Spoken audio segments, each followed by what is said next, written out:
my goodness, please, we're not gonna cry on the get ready with me, girl. We have to get ready. Gotta keep the focus in my own lane, in my own way. Ooh,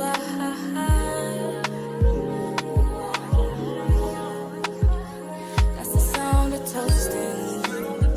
That's the sound of champagne. Hey girl, hey, welcome to my channel. My name is Maya. I make all videos pertaining to faith, lifestyle, and motherhood. I'm so glad that you're here. Today we're gonna be doing a little chit chat get ready with me. The girl's been asking, so it's only right that I deliver. I know I've been a little bit MIA, so I just wanted to sit down, talk to y'all, and just lay it all out on the table, okay? We needed this type of video. The vlogs, they just were not cutting it. So I hope you guys enjoy. Sit back, get your popcorn, get you a little beverage of your choice, and let's get into this get ready with me. What's up, girl? You have made it to the girl chat. I know it's been a long time no see. Cannot remember the last time I have done a get ready with me, but that's what we're doing today. We're gonna chit chat, we're gonna talk. I'm gonna be answering some of your frequently asked questions, and we're gonna get into it, and I'm super excited for you to be here. Now, if you see me looking this way, it's because I'm looking at my mirror. I cannot see in the viewfinder, so I apologize in advance. I'm gonna have my hair just slicked back as of now, just so it's out of my face, but I think we're gonna style it when this is all said and done. First up, let's go ahead and moisturize these lips because they're looking a little dry. I absolutely love this Tatcha Japanese peach lip jelly. It gives, it eats, it moisturizes. Look at how it looks, y'all. It's like an actual jelly, and it is literally so moisturizing. I love it. 10/10. We're also gonna do a little drinky drink. I've been absolutely obsessed with these half-day iced teas. They're basically like your traditional, what's it called? Arnold Palmer? Is it Arnold Palmer? Why does that sound so weird? Like Arnold Palmer's, Arnold Palmer situation, but they have way less sugar, so I've been loving these. We're gonna do the little peach one with my wine glass to make it fancy. ASMR. Ooh, crispy. I love this. Y'all, this only has 3 grams of sugar and it has prebiotics, so it's that girl. I love a little peachy peach. Oh my goodness, I missed you. Where have you been, girl? Where have I been? I've been all over the place, but nowhere at the same time, and I feel like we really just needed to sit down and talk. I know I be kikiing and catching y'all up in the vlogs, but it's time to sit down and figure out what's been going on with my life. I asked y'all on Instagram to send me in some questions. What's going on? Give me the updates, and y'all did exactly that. So we're just gonna get straight into these questions. I'm gonna be doing my makeup. Y'all know I have a very simple everyday makeup. We don't switch it up much over here, but I do have some new products that I'm gonna be testing out. So let's just get into the first question. The first question from one of my girls is updates on your postpartum era. How are you loving your new body? Please help. Send help, girl. I'm gonna need you to send help to me. No, let me stop. If you don't know, I am actually currently in my postpartum era. I had my baby boy 3 months ago on this day. It is February 16th. My baby boy is officially 3 months old, y'all. We're gonna hop right into this makeup. I'm gonna have all of the products I'm using on the screen so I don't have to like stop and go back and forth and all that. But basically, I am 3 months postpartum, and I will definitely say there is a huge difference between this postpartum period opposed to with my daughter. I feel like with my daughter, whether I knew it or not, like I definitely had some moments of postpartum depression. I think for a couple months I was going through it unknowingly, and that's what I've realized. You know, most of the time we can be going through something, but since we're in such survival mode, we don't actually realize that we are going through something. So I would say this go around with my son has just been significantly better.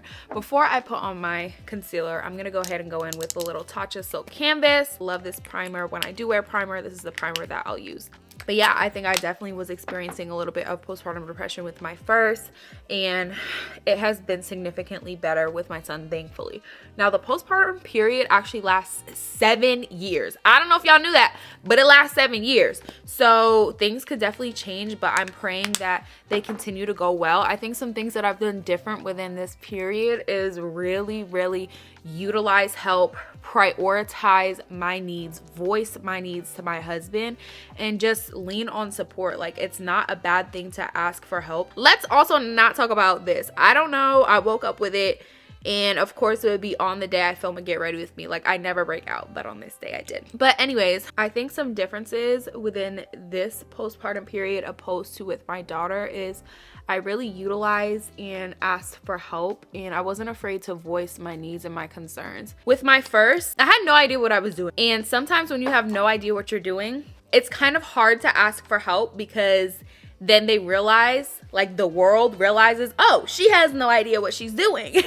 But now I'm confident within me as a mother. So when I ask for help, it's not because I don't know what I'm doing. It's because I just need some help in a certain area. I feel like I was having a whole like identity crisis with my first daughter, because I just felt like such a fraud as a mother. I felt like there was so many areas where I lacked. So asking for help was really hard for me, because I didn't want it to be obvious that I didn't know what I was doing. But your girl really didn't know what she was doing. And with motherhood, it quite literally is like a learning journey. The only way that you're going to be better, the only way where you're going to learn is you go through it. You gotta go through the fire. I'm using these Naya Vista brushes. I've been using them for way too long because the labeling is literally gone. Now if we want to talk about body, whoo, that's something I am struggling with, y'all.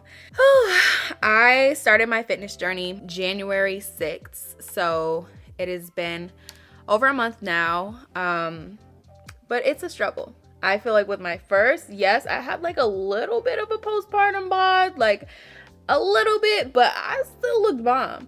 And I'm not saying I don't look bomb now, because your girl always gives bomb, but my body has changed so much. Oh my gosh. I will look back at videos of myself and I'm just like, I try not to get in that mindset, because I literally housed 2 babies in my body.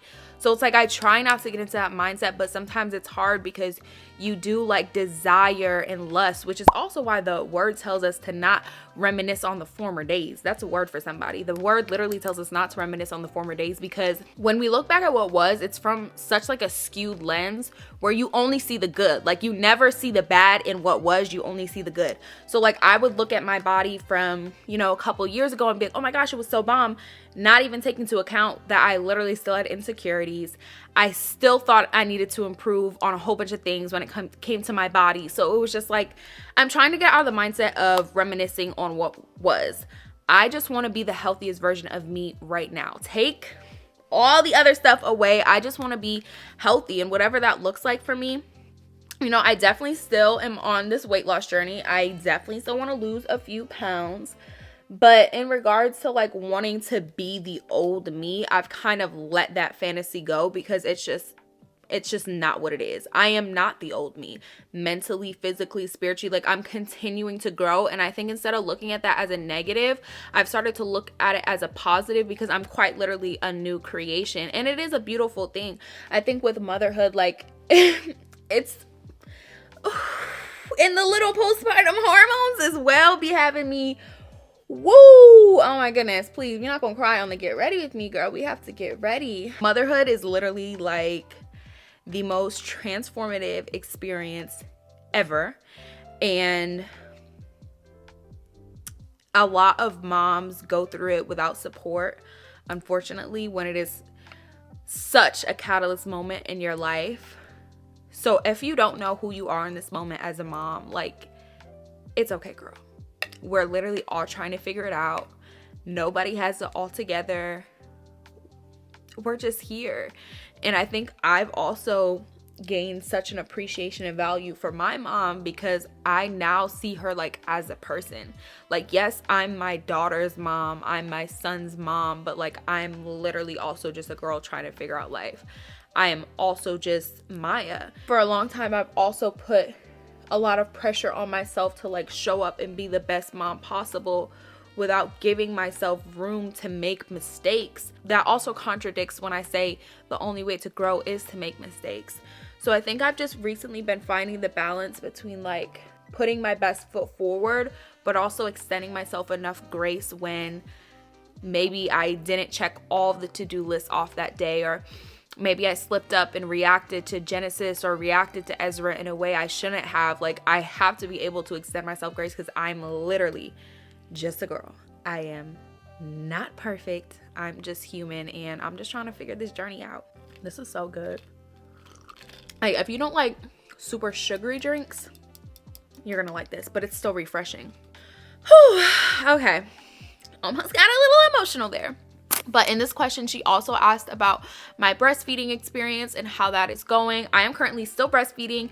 I'm 3 months postpartum, like I said, so it's been 3 months of breastfeeding exclusively. I think I've pumped, aside from like that first week when I was pumping a lot to try to build a supply or like a backstock, I think I've probably pumped like 4 or 5 times, and that's when we've gone home for family. So I've definitely not prioritized pumping this go around, and I think that has been like the turning point for me. Now, everybody is different. Like, some people love pumping. Some people have had a great experience with that. Me personally, it was so physically and mentally draining for some reason. That was just my personal experience with it. But I am glad to say that I am still nursing, and it has been like, oh my gosh, one of the best experiences I have ever experienced in my life. Like, what's going on? What's in the air? Who is like, what? Girl, it's emotional because Ezra, oh my goodness, Ezra. He is my baby. And I think being able to like provide for him in that way, of course, fed is best. I've done it all. I've pumped, I've done formula, I've nursed. But this has by far been my absolute favorite. I was looking, and I would get mad when like women would talk about their nursing journeys because I felt some type of way about it. And now looking back, like, that was so wrong of me, because this is quite literally like one of the most beautiful experiences. And whatever your journey has been with like feeding your child, that's your journey. But I think it's also okay for women to talk about their positive breastfeeding experiences. I have come across so many negative breastfeeding experiences, and it has almost turned me off to breastfeeding. But then when I experienced it for myself, like, it was just something I had to experience, you know? So I think telling our stories is great, but also like projecting is not the best, because new moms are already getting overloaded with so much information. Do this, don't do this, do this, use this, don't do this. And it's just so much. So I think, of course, telling your story, but also not making your story like law. Like, nobody's story is law. Everybody's story is just their story. So that's personally my journey with breastfeeding. I have absolutely loved it this go around.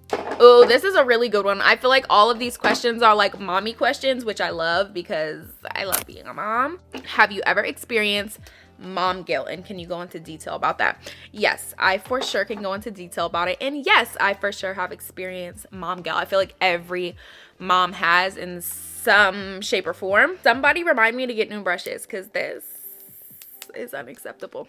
Mom guilt, let's get into it. I think I felt and experienced mom guilt super heavy with my first, obviously, because like this is my first go around. I really had no idea, you know, obviously I had like a idea of like what expectations were for a mom, but living out motherhood on a day-to-day basis, it was just a lot. So I think I experienced mom guilt in a whole bunch of different areas. Like, am I doing the best for my daughter? Am I being the best me for my daughter?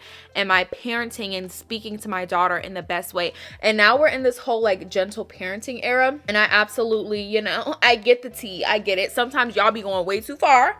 Let me just say, I definitely don't agree with all of the gentle parenting ideology. I feel like sometimes they definitely take it too far, because the Bible, we always gonna go Bible, okay? The Bible says to train up a child, not let that child train you up. And sometimes it be giving the child is training you up with gentle parenting.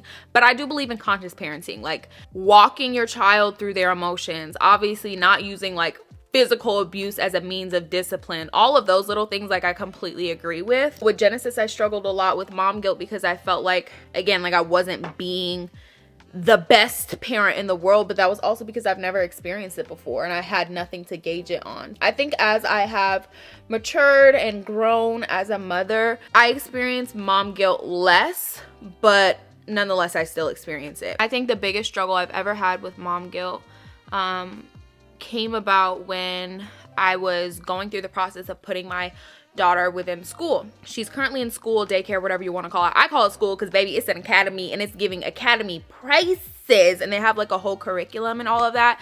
So I really was conflicted on this, and I felt like I was a failure as a mom if I did this. Like, transparently, you know, these were the emotions I was going through, but I was also a working mom.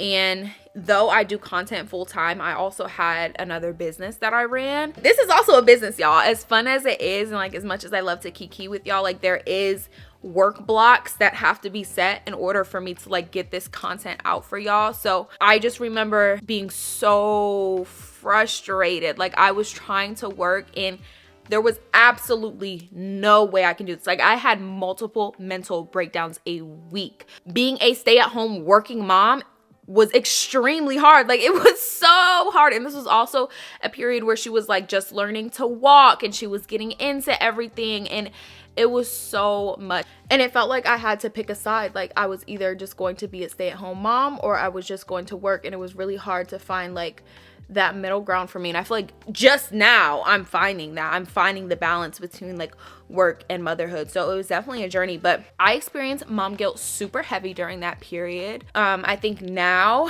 I'm more confident again as a mom, so I don't experience it as much when it comes to like putting my children in daycare, as long as I'm getting them in the best facility, as long as I know that they're well taken care of, and as long as I'm also spending time with them, instilling things in them, teaching them, then I feel like there's absolutely nothing wrong with putting your child in daycare. I think with Ezra, I'm gonna wait till Genesis went into daycare when she was 11 months. I think once I'm done breastfeeding, so like maybe a year and a month, so we can like wean him off the boob for sure, then he's also going to be going into daycare. So I'm a daycare advocate when it comes to working parents. It's not something you should be ashamed of. It's something that almost all of America has to do. And that's my story on that.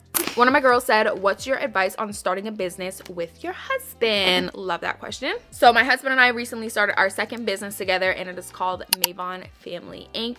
We are a management and marketing company for Christian influencers, kingdom influencers. We launched in February and things have been absolutely amazing so far. We partner kingdom influencers with brands. We also manage all of their back end, and we also provide resources for them mentally, spiritually, and physically to be the best people possible, so we can go and impact the world with our content. But as far as it comes down to like business and romance, I think there's definitely a balance and like a juggle for sure. My husband and I, we work really well together. Like, I'll just put it out like that. Like, we work really well together. I feel like where I lack, he excels, and vice versa. I think there definitely has to be like very clear-cut communication. That's just business in general. So I think you take the principles of business and then you just apply that to that relationship, because it's a business partnership. Yes, that's your husband, but it's also a business partnership. So I think very clear, open lines of communications is super important. I also think systems are very important. Me and my husband are very big on systems. So we're just not willy-nilly like it is what it is. Like, we're like, this is how this is done. This is how this is done. We train up all of our employees in the same way. So we're just very big on systems. And I think that's just entrepreneurship in general. But when it comes to like balancing him being my husband, but him also being the co-founder of our company, I really have not come across a lot of conflicts within that, which is quite interesting. But it is just because we're such a great partnership. Like, even if Javon and I weren't married, I feel like we would still, like, if we were to come across each other just in passing, like, we would have some type of business endeavor together, just because we are so similar. And again, we help each other in the areas that we lack. So I think when it comes to starting your business with your spouse, you just have to be very clear cut on what it is. And then you also have to establish boundaries, because one thing that we can get into the habit of is only talking about business, but we also can be like, hey babe, I don't want to talk about no email right now. Like, we're watching Love is Blind. Like, I'm not trying to hear about a business plan or an email or a pitch or funding. Like, we're just chilling right now. So I think we also communicate on that, like when it's time for business, but then when it's also time for us as a married couple to just be. We're also visionaries, so we see beyond what is right now. And I think one thing that has really helped us, especially with going to therapy, is like having a mission statement for your business is great, but also having a mission statement for your marriage. And when we first went into therapy, we're like, oh yeah, we have a mission statement, like here it is. And she was like, girl, that's not like a business mission statement. I'm talking about your marriage. So again, just keeping that separation between like business and romance is very, very important, because you don't want them to get so intertwined where now you only feel like this is your work partner, but then also when it comes to business, you don't want to only feel like this is your husband. So I think balance is super important within that. Okay, this is another good question about marriage. Somebody said that they're a 22-year-old Christian woman who's been married for a year now, and she wants to learn more about being submissive.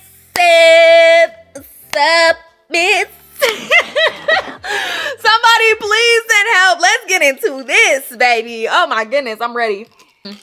When I say I fought this tooth and nail, I was like, listen, I am an independent woman. When I first came into my marriage, I had got it on my own, baby. I had got it out the mud. I was like, listen, I need a man, but and God said, no, I'm gonna snatch that ideology right up out of you. And he did. And he did, because the world has talked about submission in this degrading way, where the Lord talks about submission in a beautiful way. Okay, my man is the head of the house. Okay, my man is the head of the house. If he want to lead, I will gladly follow. You know why? Because I trust in my man. You know why I trust in my man? Because he trusts in God. Hey, hello. I can trust in my man because I know who he's following. The problem is, a lot of the times we don't know who the man's following. The man is following ESPN. The man is following Instagram. But the man is not following a higher power being the Lord, Jesus. Okay, let's reiterate Jesus here. I'm confident in my husband's leadership ability because I know he is led by God. I also know my husband's circle of influence. My husband's circle of influence is men of God. My husband's circle of influence is his godly brothers in Christ. So I have confidence in my husband. I have confidence in where he's leading us as a family, because I know who he's surrounded by. I know who's whispering in his ear, and I know who he is led by, which is my Lord and Savior. So I would say a way to be submissive is you got to trust your husband. The reason why you're not submitting, and submitting not in this downgrading, oh, I'm gonna cook my baby dinner every single day, I'm gonna rub his feet. No, I think submission is saying yes to the hard things, even when you don't understand, but having a trust in your husband because you know who he's led by. The world has painted submission as, I'm going to bow down to my husband. The husband is my Lord. I'm going to be rubbing his feet all day. I'm going to be running his bath water. And I feel like that is a very, very watered down version of submission. That's easy to run somebody's bathwater. It's easy to rub somebody's feet. It's hard to say yes and say, husband, I trust you even when you don't understand, because God may be working something through your husband and you need to trust that. It was really the first year of our marriage where the Lord was really pulling that ideology out of me, where like I could be independent, because at the end of the day, and it's not like independent like I'm not my own person. I'm 100% my own person, but I'm also in partnership with my husband. I'm also in covenant with my husband. So I have to have a certain level of respect for my husband. This is the man that the Lord has put into my life. So I think little things for me, like what submission looked like on a day-to-day basis, was not always rebuttaling. Like if my husband said something, and even in my mind, I'm like, oh, well, I'm just like, okay, I trust you. Okay, I trust you. You know, I think that like allowing my husband to step into that role when it came to like managing finances, like managing those big things that a lot of married couples like struggle with and end up getting divorced over, you know, stuff like that also became something that I had to let go of. And it came down to trust. I had to be able to trust my husband. So I will definitely say your girl has gotten much better at submission. It's still a work in progress for sure, but I respect my husband enough to allow him to lead. And I think it is, again, just something that happens over time, but it's also something that you need to pray on. And if there's something in your heart that is not allowing you to submit to your husband, that's something you need to bring to God. Like, God, literally cleanse in me, purify me of my lack of trust for my husband. That's the prayer you need to be saying to the Lord. Like, Lord, search in, David said, search in me, God, that if there be anything in me that doesn't align with you, take it from me. So it's like this constant renewal of our mind in the Lord is not only going to help you in areas of your marriage, but just help you as a person in general. So that is my advice. It was a lengthy answer, but I hope it helped. I'm going to use the Charlotte Tilbury lip liner in Pillow Talk. I've had this for so long. I feel like my makeup routine has not changed much. I probably have one new product in here. I told y'all there was a lot of new products. It's probably one, but we will prevail. Next question is, would I ever move out of Georgia? So if you guys watched last week's vlog, girl, what? I was just about to fill in my eyebrows with lip liner. That is crazy. Oh my gosh. It's because I use an eyebrow pencil, so I was just so used to. Let me just line my lips real quick and then we're gonna get into this question. That was nuts. Okay, so I was telling y'all in last week's vlog that we are definitely considering a little move. I love Georgia, y'all. When I say I love Georgia, I love Georgia. And if we had all of our family here, I would never move.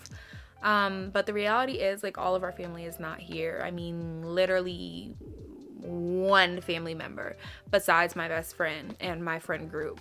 You know, that's the only support that we have here. And it's just not realistic when you have 2 kids. And as they get older and they start having to go to like games and practices, like, we're gonna need support. And not only that, like, I've always dreamed of a huge family. And that's not just like my kids, but like having a huge family around us.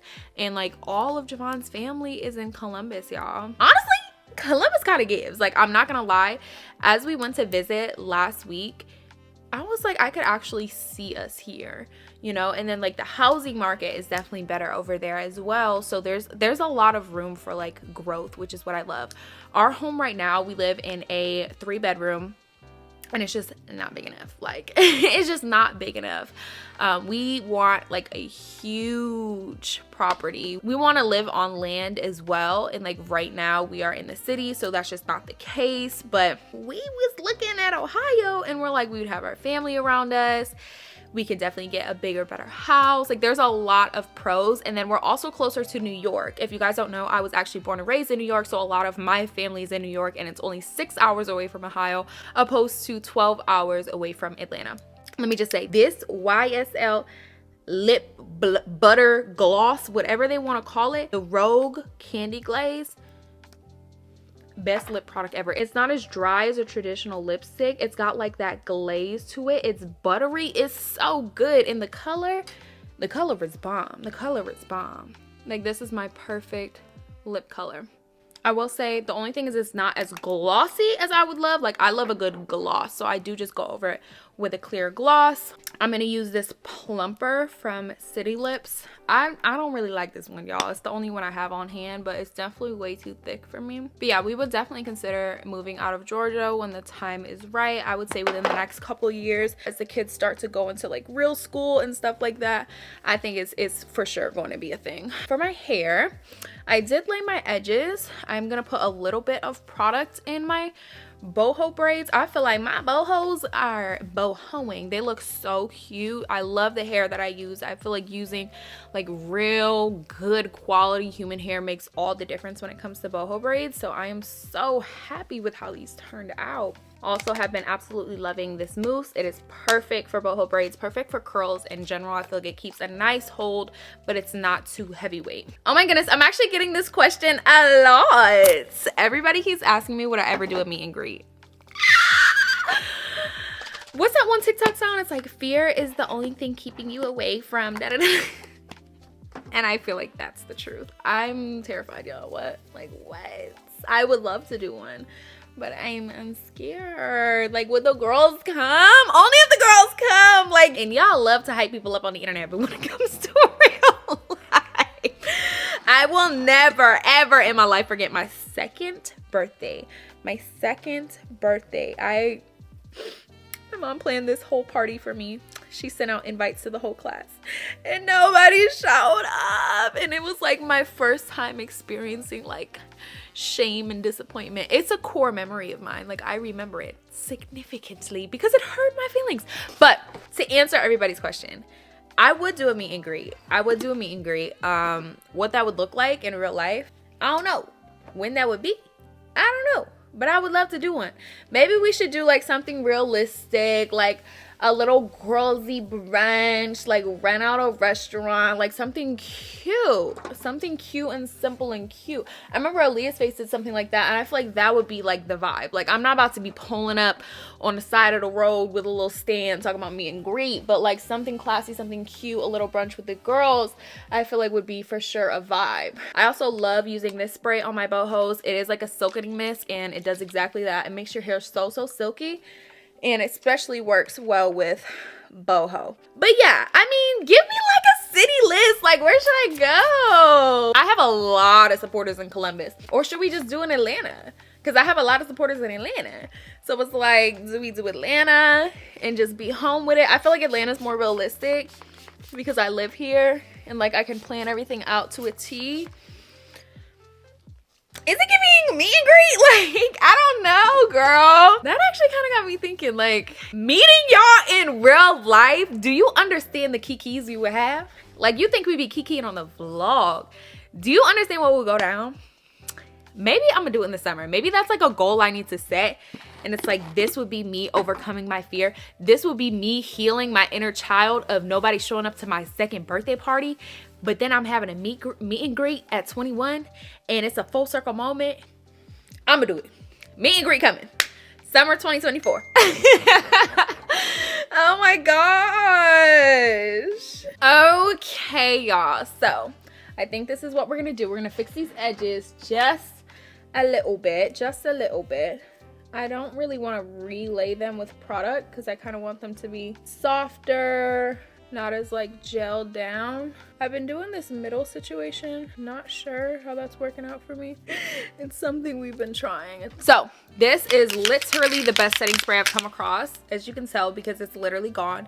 It's from Iconic London, and it is, y'all be like, how is your skin glowing? And most of the time it's because I'm wearing this. This is like a glow me down type of setting spray. Like, it will have your face glowing. It does have like a light shimmer in it, so if you don't like that, you would not like this. But it is a very, very nice setting spray. Okay, y'all, we are ready.